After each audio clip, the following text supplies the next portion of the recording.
श्रीनगर के पूर्व में और लद्दाख की पश्चिम दिशा की ओर एक सुंदर और शांत गांव है, जिसे चारों तरफ बर्फ की ऊंची ऊंची पहाड़ियों से घिरा होने के कारण खार यानी किला और किल यानी केंद्र कार किल के नाम से जाना जाता है।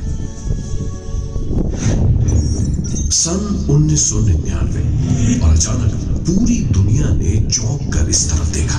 पड़ोसी मुल्क पाकिस्तान ने बगैर किसी आभास के भारत की सीमा पार करते हुए कारगिल पर फौज बैठाकर अपना कब्जा जमा लिया।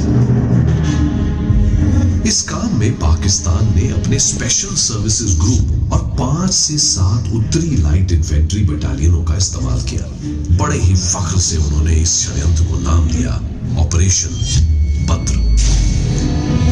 इरादा था कश्मीर और लद्दाख को जोड़ती कड़ी को तोड़ना। देखते ही देखते द्रास सेक्टर के निचले मुश्को घाटी, मारपुरा रिज लाइन, कारगिल के आसपास काकसर बटालिक सेक्टर, चोर बाटला सेक्टर और सियाचिन के दक्षिण में तुर्तुक सेक्टर पर पाकिस्तान ने कब्जा कर लिया था। 3 मई 1999 ऊंची पहाड़ियों पर पशुओं को चराते चरवाहों ने बटालिक सेक्टर में बंजू के पास पठानी सूट पहने कुछ संदिग्ध लोगों को बंकर खोदते देखा। चरवाहों के मुखिया ताशी नामग्याल ने तुरंत इसकी सूचना भारत सेना को दी।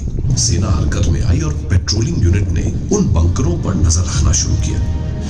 मई 15 कैप्टन सौरभ कालिया की अगुवाई में निकली पेट्रोलिंग पार्टी इलाके पे पहरा देते हुए बड़े रहस्यमय ढंग से गायब हो गई।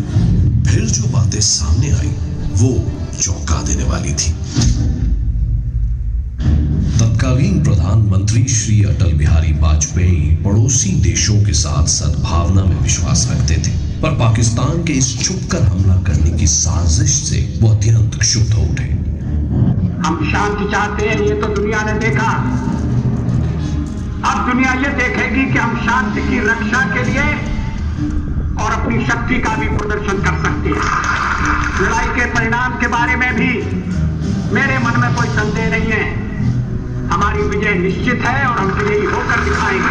उन्होंने देश की तीनों सेनाओं को बगैर एक पल गवाए दुश्मन की गोली का जवाब गोलों से देने का आदेश सुनाया। तो भारतीय सेना ने तुरंत एक्शन लेते हुए युद्ध का ऐलान कर दिया। मिशन का नाम था ऑपरेशन विजय। जवानों, दुश्मन बर्फ की चादर ओढ़ के छिपा है। सोचता है हमें दिखेगा नहीं, लेकिन उसे पता नहीं अब हमारी आंखें खुल चुकी हैं। हमने देख लिया है उसे। अब उसे देखना है हमारी मां की इज्जत पर जो हाथ डालता है, उस हाथ को हम उसके कंधों से उतार के फेंक देते हैं। भारत माता की जय। पाकिस्तान की सेना सरहद पार कर बहुत अंदर तक पहुंच चुकी थी और उनको पीछे से हर तरह से तोपों और लड़ाकुओं की मदद मुहैया की जा रही थी।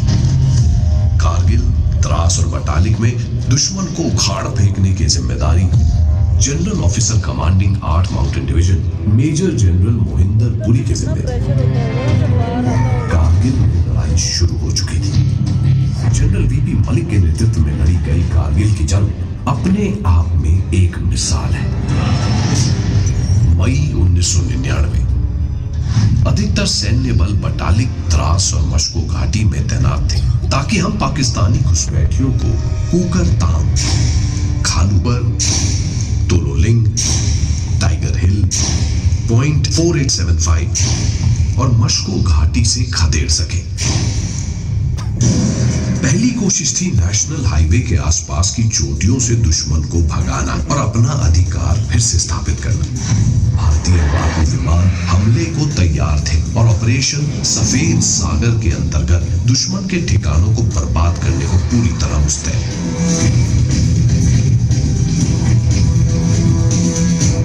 दूसरी तरफ भारतीय नौसेना सागर में हर तरफ से घेराबंदी कर चुकी थी ताकि दुश्मन को किसी तरह की मदद न पहुंच सके। 23 मई से 30 मई के बीच हाईवे के आसपास की पोजीशंस को खाली करवाने के लिए हमने शुरुआती हमला किया। 29 मई 1999 पॉइंट 4540 पर कब्जा कर लिया गया। इसी दौरान लद्दाख स्काउट्स के मेजर सोनम वांगचुक को आदेश मिला कि बटालिक सेक्टर में 18,000 फीट की ऊंचाई पर लाइन ऑफ कंट्रोल पे फौरन अपनी ऑब्जर्वेशन पोस्ट स्थापित करना बहुत जरूरी है। सिर्फ 30 साथियों को साथ ले वांगचुक ने बेहद कठिन चढ़ाई वाली उन दुर्गम पहाड़ियों पे मार्च शुरू किया। जुले साहब, 18,000 फुट की ऊंचाई पे जाके पता चला दुश्मन वहां पहले ही पहुंच चुका है। तो साहब तो और भी अच्छा है, ऑब्जर्वेशन पोस्ट बिना दुश्मन की लाशों के वीरान नजर आएगा ना।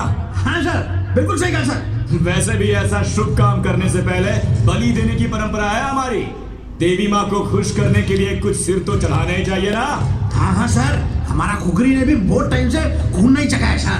हाँ तो आज चख लेगी।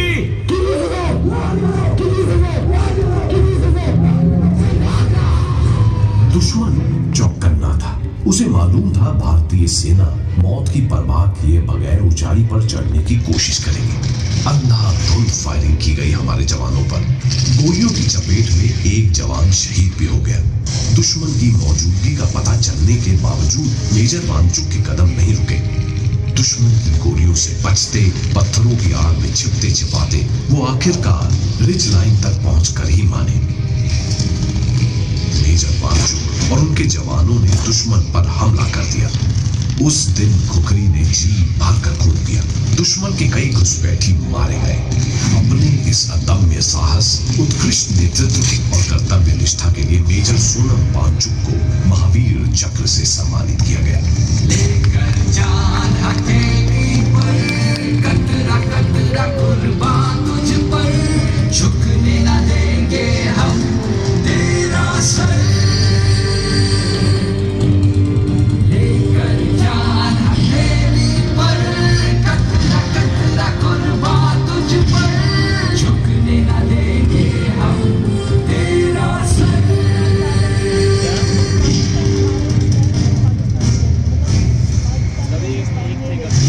हर गुजरते दिन के साथ कारगिल की लड़ाई भयंकर रूप ले रही थी। यही समय था हिंदुस्तान को अपनी आर्टिलरी क्षमता दिखाने का मौका मिला और तब हमने निकाली भारतीय सेना की शान, बोफोर्स। 8 माउंटेन आर्टिलरी ब्रिगेड के तत्कालीन कमांडर ब्रिगेडियर लखविंदर सिंह ने अपने संरक्षण में 130 बोफोर्स गन्स को कारगिल में तैनात कर दिया था। जून के पहले हफ्ते में भारतीय सेना ने दुश्मन के कब्जे वापस हथियाने का काम शुरू कर दिया। 6 और 7 जून को 0.5990 पर जवाबी हमला किया गया। 18,500 फुट की ऊंचाई पर कैप्टन हनीफुद्दीन की अगुवाई में राजा रामचंद्र की जय के युद्ध घोष के साथ 11 राजपुताना राइफल के जवान दुश्मन पर टूट पड़े। दुश्मन की भारी गोलाबारी हुई। कैप्टन हनीफ गोलियों की चपेट में आ गए, पूरी तरह घायल होते हुए भी तब तक लड़ते रहे जब तक 0.5990 पर भारत का झंडा लहराया नहीं। उसे देखने के बाद ही कैप्टन हनीफुद्दीन की सांसें रुकी और वो शहीद हो गए। उनकी वीरता के सम्मान में आज उस इलाके का नाम सब सेक्टर हनीफ हो चुका है और उन्हें मरणोपरांत वीर चक्र से सम्मानित किया गया। लेकर जान हथेली पर, कतरा कतरा कुर्बान तुझ पर, झुकने न देंगे हम तेरा सर।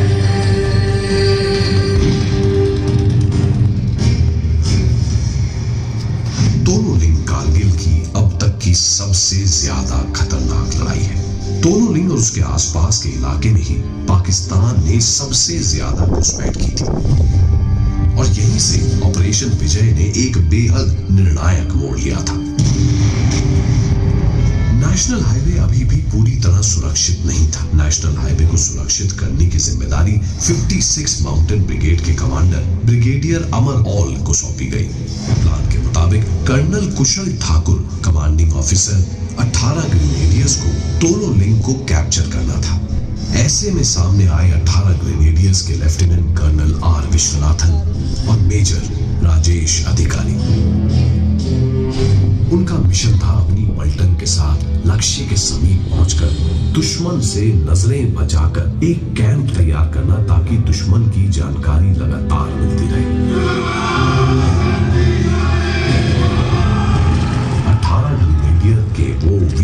ऊंचाई पर बैठे बुज़दिल दुश्मन की लगातार चलती गोलियों के बीच आगे बढ़ते रहे। दोनों बहादुर ऑफिसरों ने अपनी जान दे दी, मगर अपनी पलटन को न रुकने दिया न मुड़ने दिया। भारतीय आर्टिलरी का जबरदस्त तालमेल था और सैनिकों ने साथ मिलकर दुश्मन घेर कर उनकी धज्जियां उड़ा दी। तत्कालीन commanding officer lieutenant colonel M B. Ravindranath के तहत 2 राजपुताना राइफल्स के एक अत्यंत जोशीले मेजर सामने आए। नाम मेजर विवेक गुप्ता। उनकी हिम्मत देख उनके सिपाही दुगने जोश के साथ उनके कदम से कदम मिलाते। 120 आर्टिलरी उनके पीछे से गरजती थी। हर धमाके पे दुश्मन चीखता हुआ छिप जाता था। थोड़ी ही देर में हार निश्चित देख दुश्मन भागने लगा, लेकिन मेजर विवेक गुप्ता उनकी नजर में आ गए।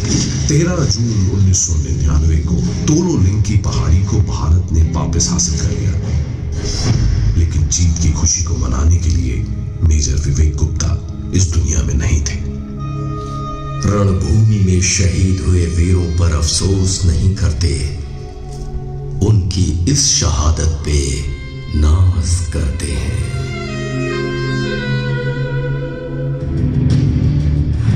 अब अगला लक्ष्य था .5140। 13 जम्मू कश्मीर राइफल्स में कप्तान Sanjeev Jamwal bravo company commander और captain Vikram Batra delta company commander के तौर पर तैनात थे। लेफ्टिनेंट कर्नल वाई के जोशी तत्कालीन कमांडिंग ऑफिसर, जिन्होंने 2018 में 14 कोर की कमान संभाली, इन दोनों को .5140 को जीत कर लाने का आदेश सुनाया। Be warned, guys. .5140 तोलो लिंग रिज लाइन की सबसे ऊंची, बेहद खतरनाक और ऑलमोस्ट impenetrable पहाड़ी है। You know, guys, it's gonna be very, very tough. Tough makes it interesting sir. National highway से खतरा दूर करने के लिए उस पर कब्जा करना है ना? समझ लीजिए सर, हो गया। हम जीत की इस आस को जीत का इतिहास बनाकर लौटेंगे। And that's a promise sir. 20 जून सुबह 3:15 पर कैप्टन संजीव जामवाल ने अपनी ब्रावो कंपनी के साथ .5140 पर मौजूद 7 में से 2 बंकर पर कब्जा कर लिया और पहले से निर्धारित सक्सेस सिग्नल ओ या कहकर अपने कमांडिंग ऑफिसर को जीत की जानकारी दी। इसी दौरान पाकिस्तानी आर्मी के सैनिक डेल्टा कंपनी के